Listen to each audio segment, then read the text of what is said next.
നമസ്കാരം. പ്രവാസി മലയാളിയിലേക്ക് സ്വാഗതം. സൗദി അറേബ്യ തണുത്തു വിറയ്ക്കുന്നതായുള്ള റിപ്പോർട്ടുകളാണ് പുറത്തുവരുന്നത്. ഇതിനോടൊപ്പം തന്നെ പലയിടത്തും മഞ്ഞ് വീണ് മൂടിക്കിടക്കുകയാണ്. അധികൃതർ ജാഗ്രതാ നിർദ്ദേശവുമായി രംഗത്തെത്തിയിരിക്കുന്നു. എന്നാൽ വരും ദിവസങ്ങളിൽ റിയാദിലെ താപനില 0-ലെത്തുമെന്ന മുന്നറിയിപ്പാണ് അധികൃതർ ഇപ്പോൾ നൽകുന്നത്.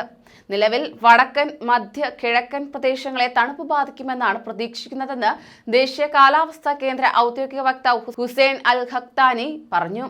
വരും ദിവസങ്ങളിൽ റിയാദിലെ താപനില 0-ലെത്തുമെന്നും തെക്കൻ മേഖലകളിൽ താപനില കുറയുമെന്നും അദ്ദേഹം കൂട്ടിച്ചേർത്തു. കിഴക്കൻ ഭാഗങ്ങളിലും റിയാദിലും മഴ പെയ്യാനുള്ള സാധ്യത ഇനിയുമുണ്ടെന്നും വരും മണിക്കൂറുകളിൽ വടക്ക് ഭാഗങ്ങളിലെ ഉയർന്ന പ്രദേശങ്ങളിൽ മഞ്ഞുവീഴ്ചയും ആലിപ്പഴ വീഴ്ചയും സാധ്യതയുണ്ടെന്നും അദ്ദേഹം സൂചിപ്പിച്ചു. തുറൈഫിലെ പല ഭാഗങ്ങളും മഞ്ഞു മൂടിക്കിടക്കുകയാണ്. താപനില 0 ഡിഗ്രി സെൽഷ്യസിന് താഴെയാണ്. മഞ്ഞു വീഴ്ച കണ്ട് ആസ്വദിക്കാൻ നിരവധി ആളുകളാണ് പുറത്തിറങ്ങിയത്.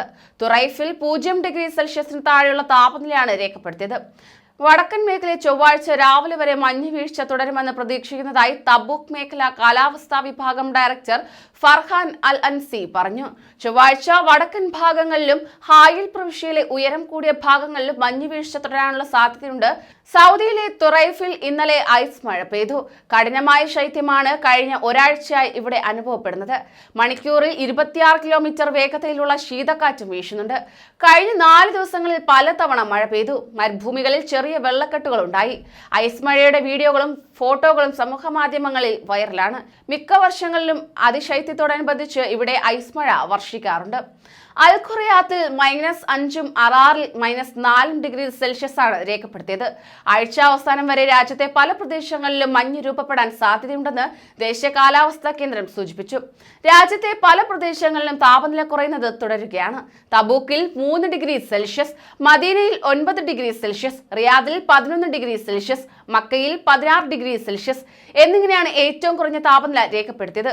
കൊടും തണുപ്പ് തുടരുന്നതിനാൽ കാലാവസ്ഥ സംബന്ധിച്ച വിവരങ്ങൾ ഇടയ്ക്കിടെ കേന്ദ്രം പുറത്തുവിടുന്നുണ്ട്. രാജ്യത്തിന്റെ മിക്ക പ്രദേശങ്ങളിലും പ്രത്യേകിച്ച് വടക്കൻ അതിർത്തി പ്രദേശങ്ങളായ അൽജഫ്, ഹായിൽ, ഖസീം, തബൂക്ക് മേഖലയിലും താപനിലയിൽ ഗണ്യമായ കുറവുണ്ടാകുമെന്ന് പ്രതീക്ഷിക്കുന്നതായി അധികൃതർ ചൂണ്ടിക്കാണിച്ചു. തബൂക്ക് മേഖലയിലെ അല്ലൌസ്, അൽഖാൻ എന്നീ ഉയർന്ന സ്ഥലങ്ങളിൽ മഞ്ഞുവീഴ്ച തുടരാൻ സാധ്യതയുണ്ട്. മൂടൽ മഞ്ഞിനും കാഴ്ച തടയുന്ന പൊടി ഉയർത്തുന്ന കാറ്റിനും സാധ്യതയുണ്ടെന്ന് കാലാവസ്ഥാ കേന്ദ്രം അറിയിച്ചു. കൂടുതൽ പ്രവാസി വാർത്തകൾക്കായി ഈ ചാനൽ സബ്സ്ക്രൈബ് ചെയ്യൂ.